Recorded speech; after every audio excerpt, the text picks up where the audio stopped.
Olá, bem-vindos a mais uma análise aqui no nosso espaço. Hoje a gente vai mergulhar na caracterização da psicologia científica, sabe? E como ela se diferencia bastante do senso comum. É um material bem rico, né? Especialmente para quem está aí na graduação de psicologia. E antes da gente começar para valer, queria pedir para quem está acompanhando, se inscreve aí no canal Psicossíntese no YouTube, curte essa análise aqui e manda para aquele colega que está precisando de uma força para a prova. Ajuda bastante a gente. Exatamente. E olha, essa distinção é fundamental mesmo. Porque assim, aquele conhecimento do dia a dia, o senso comum, ele tem seu valor, claro. Para resolver as coisas práticas, né? Isso. Mas ele funciona de um jeito muito diferente do conhecimento que a psicologia busca construir, com rigor, com método. Ok, então vamos desmembrar isso. Começando pelo tal do senso comum. Os textos que a gente analisou descrevem ele como aquele saber mais intuitivo, né? Espontâneo. Isso. Baseado na nossa experiência, na tradição. Tipo a receita de chá da avó que funciona, ou quando a gente calcula de olho a distância para atravessar a rua. É para coisa rápida, prática. E é interessante como isso aparece na linguagem comum, né? A gente ouve fulana complexado, cicrana histérico. Pois é, mas de um jeito bem vago, né? Bem diferente do uso técnico na psicologia. Os materiais até listam umas características, tipo ser subjetivo, né, ligado à experiência de cada um. Qualitativo também, focado mais na qualidade do que em medir as coisas. Exato. E às vezes generaliza muito, né? Pega um caso ou outro e já tira uma conclusão para tudo. Daí podem surgir até os preconceitos, infelizmente. Certo. E aí, em contraste total, vem a psicologia científica. Como é que as fontes definem ela? Bom, a definem como um conjunto de conhecimentos que são obtidos de um jeito assim, planejado, sistemático, controlado, buscando verificar os fatos. O foco muda para objetividade, então. Totalmente. A ideia é buscar relações, fatos que outras pessoas também possam observar e verificar. Por isso, a linguagem tem que ser precisa, os métodos bem claros, sabe? Entendi. E busca leis gerais, padrões, mas com cuidado para diferenciar as coisas. Isso, e é um processo que vai se acumulando, né? A ciência revisa o que já sabe, constrói em cima, sempre com uma postura bem crítica. Tá, mas falando em objetividade, estudar o ser humano parece um desafio enorme para isso, né? Somos tão complexos. Sem dúvida, e esse é um ponto-chave que os materiais levantam. Por isso tem tanta diversidade de objetos dentro da própria psicologia. Tipo, uns estudam o comportamento, outros o inconsciente, a consciência. Exato, e por quê? Primeiro pela complexidade que você falou. O ser humano é histórico, está sempre mudando. Segundo, o próprio pesquisador faz parte disso tudo, né? Ele também é um ser humano estudando o outro. Ah, verdade.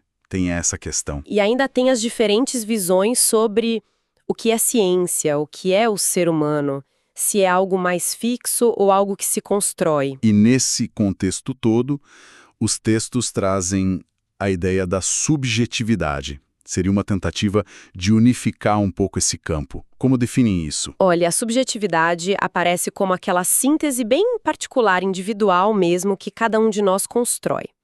São nossas ideias, emoções, os significados que a gente dá para as coisas. E isso vem de onde? Vem das nossas relações sociais, da cultura, das nossas vivências e, claro, da nossa base biológica também.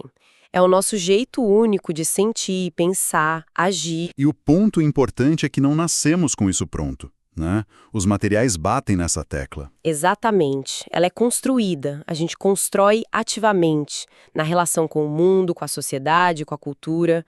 Tem até uma frase bem legal nos textos. Qual? Criando e transformando o mundo externo, o homem constrói e transforma a si próprio. Mostra bem essa via de mão dupla, né? A gente age no mundo e isso nos transforma. Muito bom.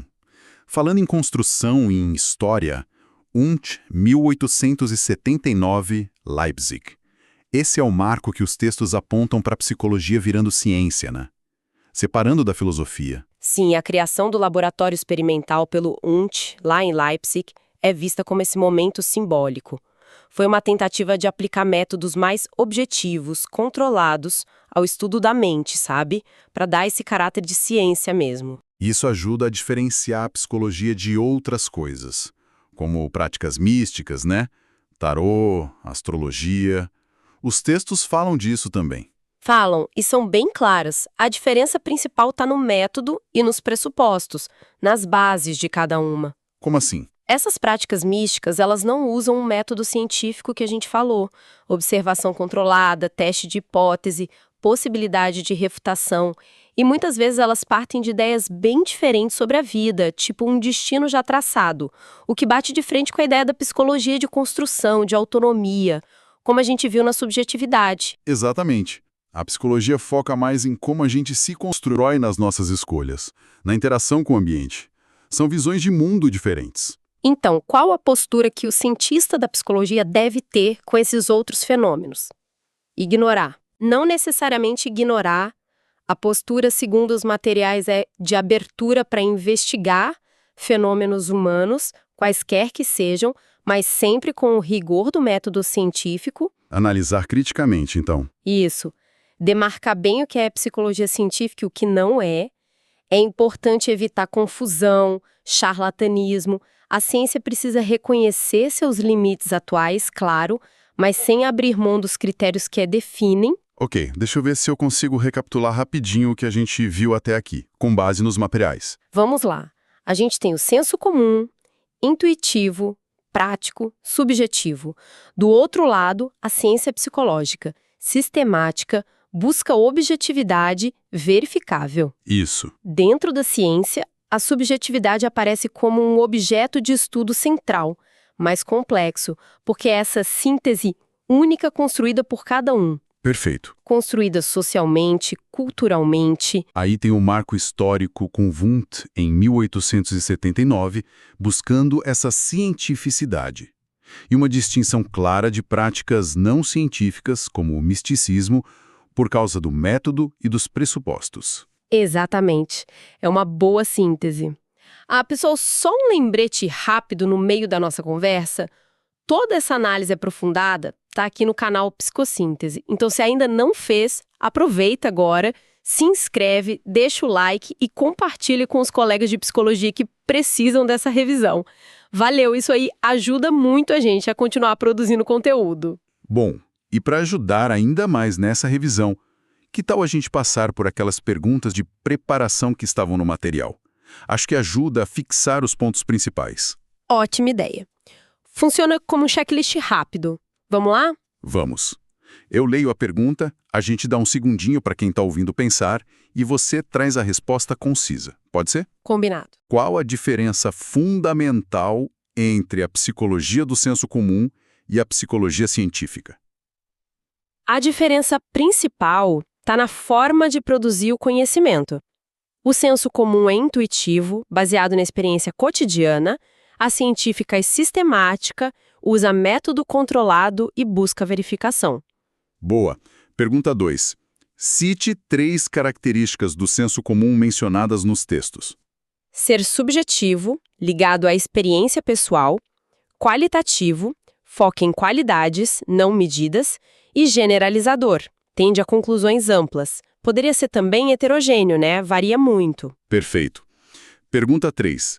Quais são as características principais do conhecimento científico em psicologia? Ele busca ter um objeto de estudo bem definido, usa métodos e linguagem específicos, é um processo cumulativo de conhecimento e busca a objetividade.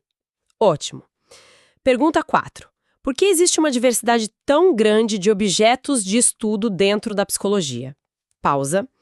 Basicamente por 3 razões. A enorme complexidade do ser humano, que é histórico e muda, o fato do pesquisador estar inserido no fenômeno que estuda e as diferentes concepções sobre o que é ciência e o que é o ser humano. Faz sentido. Pergunta 5. Como podemos definir a subjetividade proposta como um objeto unificador? Pausa. É aquela síntese singular de ideias, emoções, significados que cada indivíduo constrói a partir das suas experiências sociais, culturais e da sua constituição biológica. É o nosso mundo interno. Certo. Pergunta 6.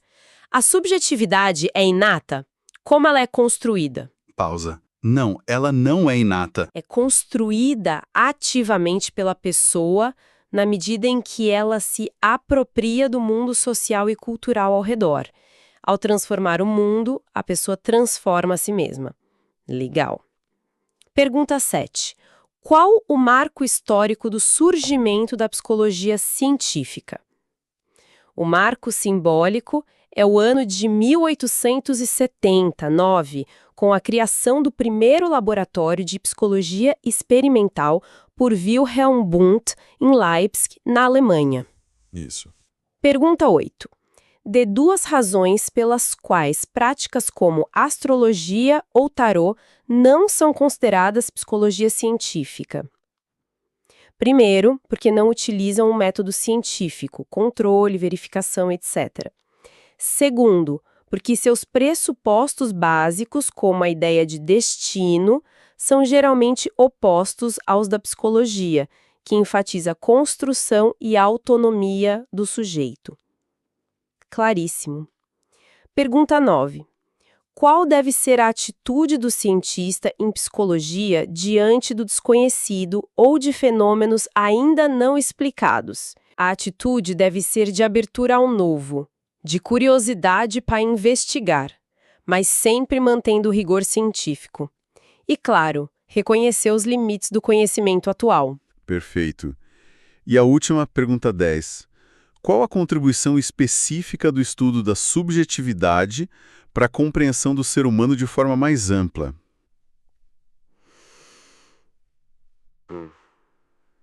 A contribuição é oferecer a perspectiva propriamente psicológica, focando nesse mundo interno, na singularidade da experiência humana, complementando o que outras ciências humanas também estudam sobre nós. Excelente. Acho que esse bloco de perguntas deu uma amarrada boa nos conceitos. Com certeza. É uma forma rápida de checar o entendimento. Então, para fechar mesmo, nosso checklist final dos pontos-chave dessa análise. A diferença crucial entre senso comum e ciência psicológica, a importância de entender a subjetividade como esse objeto complexo e construído, O marco histórico de Wundt para a ciência psicológica, a necessidade de distinguir claramente a psicologia científica de práticas místicas ou não científicas e a atitude do cientista.